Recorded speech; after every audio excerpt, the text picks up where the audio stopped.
एक आप विरोधाभास की बात करते हैं कि जिन पुस्तकों को और जिन लेखकों का तर्क देके ये विवाद छेड़े जाते हैं, वो उनकी गुर्जर समाज की उत्पत्ति के बारे में जो बताते हैं, और गुर्जर समाज जो खुद अपनी उत्पत्ति के बारे में बताता है उन्हीं का रेफरेंस देके, उसमें बहुत फर्क है। कहीं कहीं 1100 सालों का फर्क है कि 6वीं शताब्दी में वो बताते हैं उत्पत्ति बाहर से आए लोगों की तरह बताते हैं, लेकिन गुर्जर समाज जो खुद बताता है वो तो अपने आप को पुराना वैदिक क्षत्रिय की तरह एक अपनी पहचान को स्थापित करना चाहता है।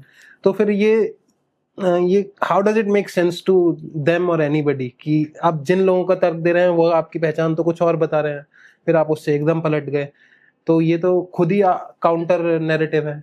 यही कारण है ना अक्षय कि चाहे आप दर्जनों प्रेस कॉन्फ्रेंसेस कर लीजिए, सड़क से लेकर संसद तक आप मोबिलाइज कर लीजिए, दबाव बनाइए, कुछ भी कर लीजिए, लेकिन सच बदलता नहीं है। और जो गंभीर साहित्य है वो इन चीजों को they don't take it seriously, क्योंकि इतने ज्यादा लॉजिकल इनकंसिस्टेंसीज और गैप्स हैं कि आप सोच में पड़ जाते हैं कहाँ सिर है कहाँ पैर है, किसे पकड़ा जाए, क्योंकि कोई स्थिति बनती नहीं है। जहां तक आपके प्रश्न की बात है, तो ब्रिटिश काल के जो लेखक थे, खैर मैं ज्यादा उन पर दोषारोपण इसलिए नहीं करूंगा कि कुछ लोगों के निहित स्वार्थ थे हो सकता है, लेकिन कई मैंने ऐसे स्कॉलर्स देखे हैं जिन्होंने ये साफ तौर पर अपनी भाषा से डायरेक्टली या इनडायरेक्टली जताया है कि हमें जितना पता है, जो कि इनकम्प्लीट और पैची है,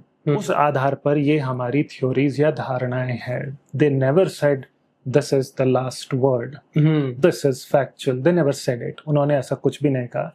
उस समय शोध की वो स्थिति नहीं थी अक्षय जो आज है। तो उनके पास जो टूटी फूटी छोटी मोटी जानकारी, जो पार्शियल इंफॉर्मेशन उस समय थी, उस आधार पर उन्होंने कुछ एजम्पशंस लेकर, कुछ लॉजिकल जंप्स करके एक खाका खींचने की कोशिश की कि शायद ऐसा ऐसा हुआ हो। अब आप उसे अगर पत्थर की लकीर की तरह लेकर उस आधार पर दूसरे एयर कैसल्स हवाई किले बनाए, उसके आधार पर तीसरा हवाई किला बनाए और कहें कि ये ऐसा हुआ है, तो आपकी नींव में ही कमी है। और जहां तक उन रेफरेंसेस का सवाल है, तो आर.एस. त्रिपाठी साहब को ले लीजिए, उससे पीछे ग्रियर्सन ले लीजिए, या जितने भी कॉलोनियल ये ऑफिसर्स थे, इन्होंने जो थ्योरी निकाली कि भाई जो गुर्जर लोग थे, ये जो लुटेरे कबीले जनजातियां भारत में उत्तर पश्चिम से आए ईसा पूर्व की सदियों में, दे वर लाइक देम, या उनके साथ में वो लोग आकर के उन्होंने भारत में प्रवेश किया। अच्छा। और वही विरोधाभास जिसकी आप बात कर रहे हैं, if I could express it clearly, तो फिर प्रेस कॉन्फ्रेंसेस में दावा ये होता है कि हम वो सूर्यवंशी क्षत्रिय फला फला, ये मेहर भोज प्रतिहार वो हम हैं, ये सूर्यवंशी क्षत्रिय पृथ्वीराज चौहान या अनंगपाल तोमर ये हम है, वो है, वो सब चीजें हैं कि हम तो एकदम ट्रू ब्लू ब्लडेड क्षत्रिय हैं वैदिक काल के। और आप फिर उस सब दावे के समर्थन में सिलेक्टिवली डेटा पिक करके जब कहते हैं कि ग्रियर्सन ने ऐसा ऐसा कह दिया, तो आप ग्रियर्सन को पूरा तो पढ़िए, उसने ऐसा ऐसा भी कहा है, उसका क्या। और जहां ग्रियर्सन को उठाया जाता है सिलेक्टिवली अक्षय, वहां भी मैं अगर आपको दिखाऊं तो ग्रियर्सन की स्थिति क्या है, तो ग्रियर्सन का जो शोध है, मैं उससे आपको एक उदाहरण देना चाहूंगा। उनके रिपोर्ट के एक अनुच्छेद में, एक पैराग्राफ की मात्र 6 पंक्तियों में, वो आई इमेजिन से लेकर I am inclined to believe, must have been होते हुए इट सीम्स टू बी और शुड बी रिगार्डेड एज तक पहुंच गए।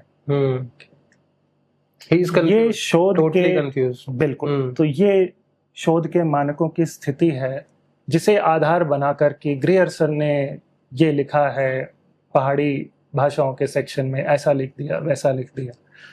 और फिर यही लेखक ये कहते मिलते हैं कि लुटेरी जाति जनजातियों के साथ में आए थे, तो वहाँ पूरा कथानक इतना ज्यादा बता देते हैं। वो तो कई राजपूतों को भी सबको लुटेरे बताते हैं। बिल्कुल। तो यहाँ कोई मेल नहीं है, इतना ज्यादा कॉन्ट्रडिक्शन है कि आप इसे एक कंसिस्टेंट नैरेटिव मान ही नहीं सकते कि कहना क्या चाह रहे हैं, किसको सच माने।